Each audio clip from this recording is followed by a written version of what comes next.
ची वाट पाहत होतो बघा, ते पेपर आता चालू झालेत पहा DMER चे. मी आलडो सांगत होतो PDF घ्या. आता बघा जे काही 2011 ची जनगणना आहे ही PDF मी तुम्हाला नोट्समध्ये अवेलेबल केली.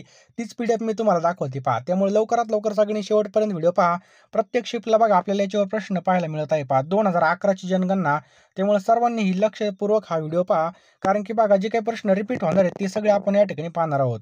तर बघा भारतामध्ये प्रथम जनगणना कधी झाली?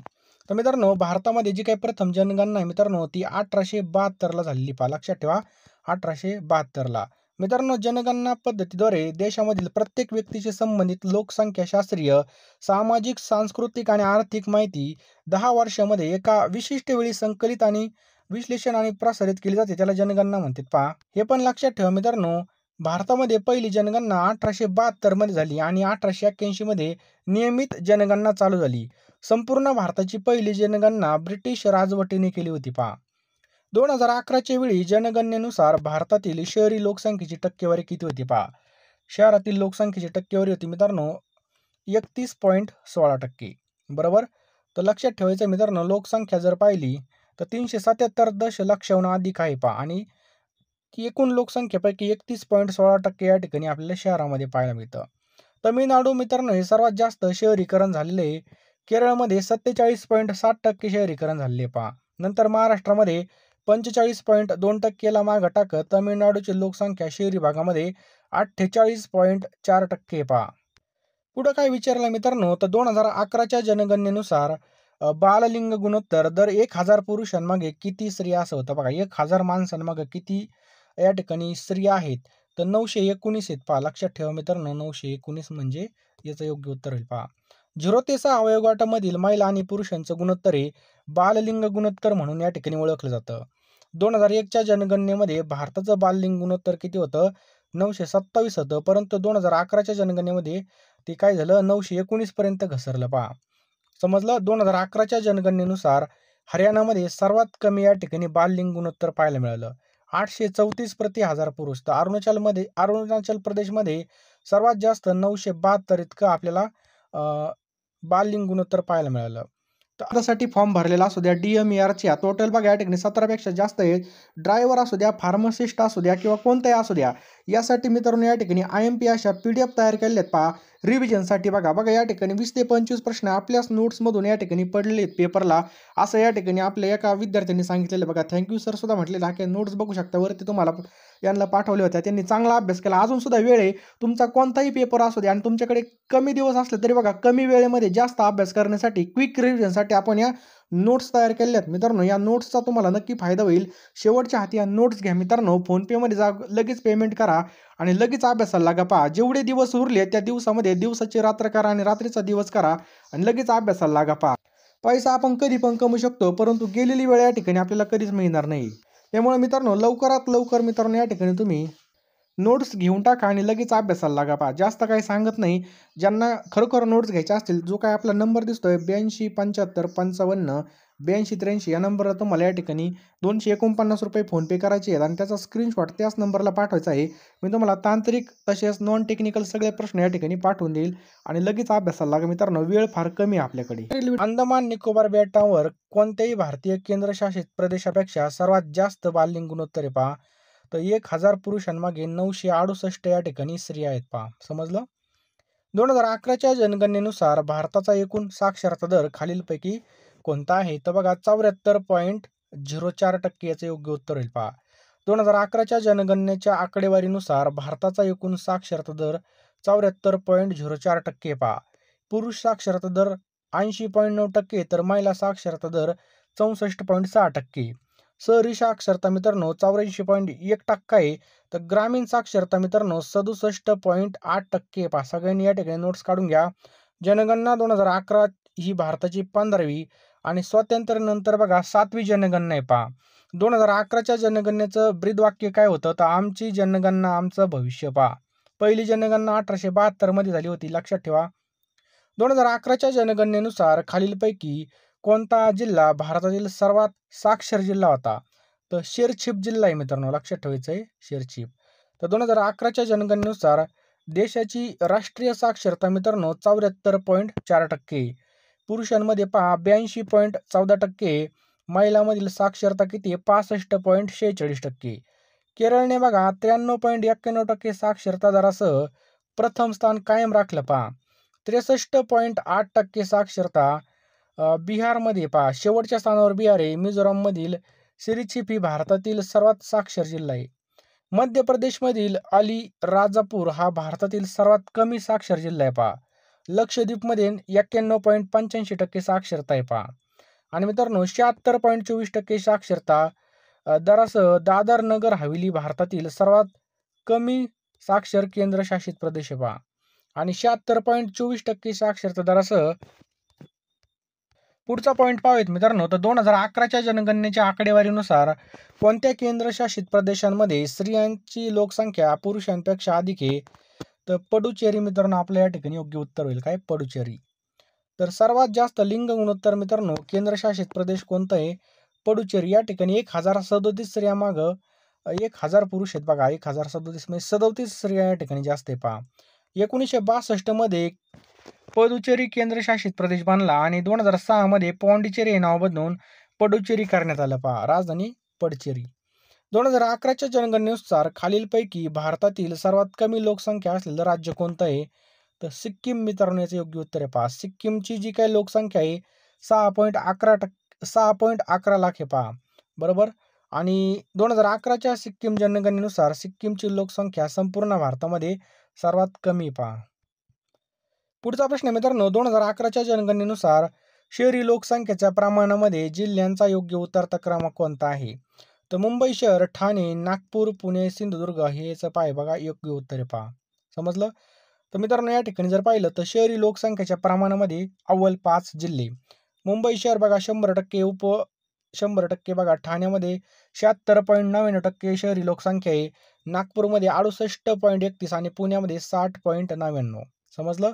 आणि शहरी लोकसंख्यामध्ये सगळ्यात शेवटी जर पाहिलं तर गडचिरोली सर्वात शेवटी बघा. त्यानंतर सिंधुदुर्ग, हिंगोली, नंदुरबार आणि वाशिम. समजलं? खालीलपैकी महाराष्ट्रामधील कोणत्या जिल्ह्यामध्ये लोकसंख्येची घनता कमी आहे? महाराष्ट्रात विचारलंय तर सिंधुदुर्ग आपलं याचं योग्य उत्तर आहे पहा. समजलं? लोकसंख्येची घनता प्रति चौरस किमी सर्वात कमी असलेले जिल्हे गडचिरोली, सिंधुदुर्ग, चंद्रपूर, रत्नागिरी आणि यवतमाळ हे मित्रांनो सर्वात कमी जिल्हे आहेत पहा. समजलं? आणि 2011च्या जनगणनेनुसार महाराष्ट्रामधील उच्च लिंग गुणोत्तर असलेले शहर आहे. रत्नागिरीमध्ये पाय किती आहे? 1122. त्याच्यानंतर 1122. सिंधुदुर्गमध्ये 1036, गोंदिया 999, 998, सातारा 982, भंडारा. समजलं? आणि कमी लिंग गुणोत्तर असलेली तर बघा या ठिकाणी मुंबई शहर 832, मुंबई उपनगर 860, ठाणे 886, पुणे 915, बीड 916. तर अशा प्रकारे मित्रांनो या ठिकाणी प्रश्न विचारत आहेत.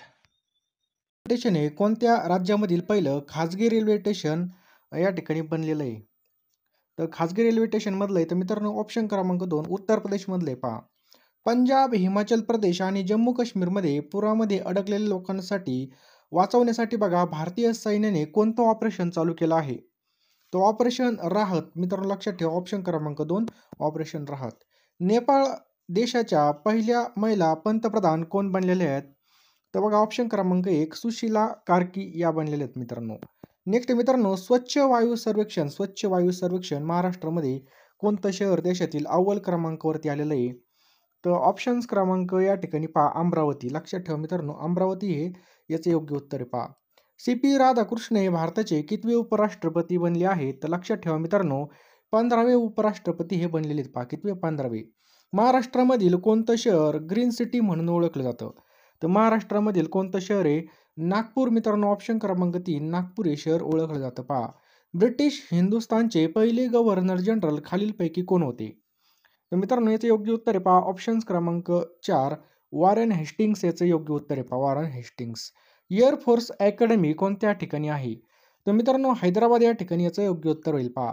मिझोरमची राजधानीचं नाव काय आहे? तर मिझोरमच्या राजधानीचं नाव काय आहे?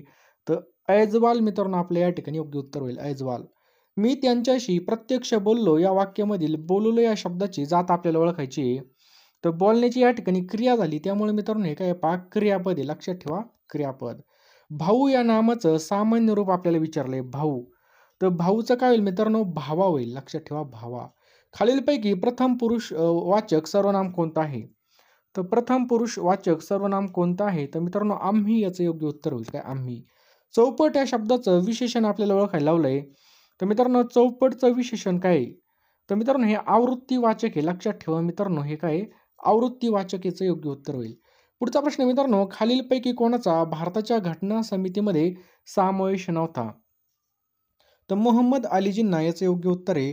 पुढचा प्रश्न आहे मित्रांनो जेव्हा एखाद्या राज्यातील घटनात्मक यंत्रणा कोसळते तेव्हा राष्ट्रपतीला राज्यपालांच्या सल्ल्यानुसार टिंबटिंब कलमाखाली आणीबाणी जाहीर करता येते. तर कलम विचारलाय तर 356 मित्रांनो याचं योग्य उत्तर आहे. कितवा कलम आहे? 356. नेक्स्ट मित्रांनो ध्वनीचा अभ्यास याचं शास्त्रीय नाव काय आहे? तर ध्वनीचा अभ्यास याला मित्रांनो काय म्हणतात? ॲक्वास्टिक्स म्हणतात. पहा ऑप्शन क्रमांक 3 ॲक्वास्टिक्स. चंबळ नदीच्या काठावरील कुठलं शहर आहे? चंबळ नदीच्या काठावर कोणतं शहर आहे? तर कोटा मित्रांनो याचं योग्य उत्तर आहे. ऑप्शन क्रमांक 2 कोटा. लेप्चा आणि भुतिया या भाषा प्रामुख्याने कोणत्या ठिकाणी बोलल्या जातात? सांगा पटकन.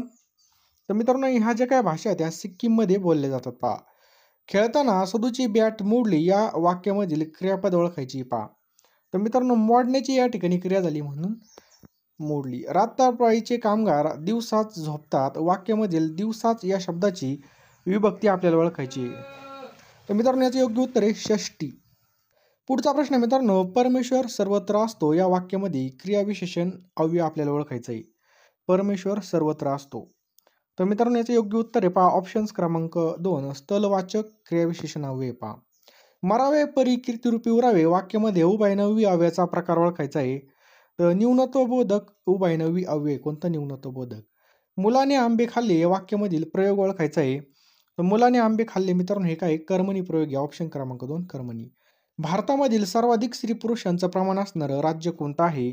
तर मित्रांनो सर्वाधिक स्त्रियांचं प्रमाण असलेलं राज्य सुद्धा केरळ राज्य आहे या ठिकाणी. भारताचे धवल क्रांतीचिन्ह कोणाला म्हटलं जातं? तर ऑप्शन क्रमांक 2 डॉक्टर वर्गीस कुरियन यांना म्हटलं जातं. दुधाची गोडी प्रामुख्याने त्यामधील टिंबटिंब या घटकामुळे आपल्याला असते तर लॅक्टोजमुळे याचं योग्य उत्तर आहे. पहा पुढचा प्रश्न मित्रांनो जहाजे आणि पाणबुड्या यांच्या रचनेमध्ये टिंबटिंब या शास्त्रज्ञाचं तत्व वापरलं जातं. तर आर्किमिडीजचं तत्व या ठिकाणी वापरलं जातं. पहा तर मित्रांनो इंग्रजीमध्ये काय काय आलं होतं तर ग्रामर आलं होतं बघा. समानार्थी विरुद्धार्थी शब्द त्याच्यानंतर जे काही स्पेलिंग असेल पंक्च्युएशन असेल टेन्स म्हणजे काळ असेल व्हॅकॅब्युलरी आली होती. यूज आयडर फॉर्म आणि फर्सेस आणि देअर मिनिंग एक्सप्रेशन्स हे सुद्धा आलं होतं. Filling the blank in the sentence आणि सिम्पल सेंटेन्स स्ट्रक्चर हे सुद्धा आलं होतं.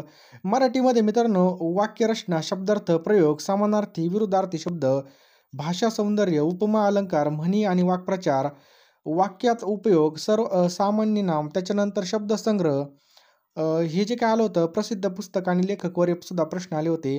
जोड्या लावावर सुद्धा प्रश्न आले होते. पहा अशा प्रकारे प्रश्न विचारले होते. तर मित्रांनो आपल्या ज्या काय नोट्स घेतल्या होत्या मित्रांनो तर या ठिकाणी बघा त्यांना या ठिकाणी नक्कीच फायदा झालेला आहे. ते म्हणजे 20 ते 25 प्रश्न बघा आले होते सर आपल्या नोट्समधून. बघा तुम्ही अजून सुद्धा आपल्या नोट्स घेतल्या नसतील तर लवकर जे काय आपल्या नोट्स आहेत मित्रांनो त्या घेऊन टाका. फक्त 249 रुपये लवकरात लवकर फोनपे करा. जो काही नंबर दिलेला आहे मित्रांनो त्या नंबरला तुम्हाला या ठिकाणी फोनपे किंवा गुगल पे करायचं आहे.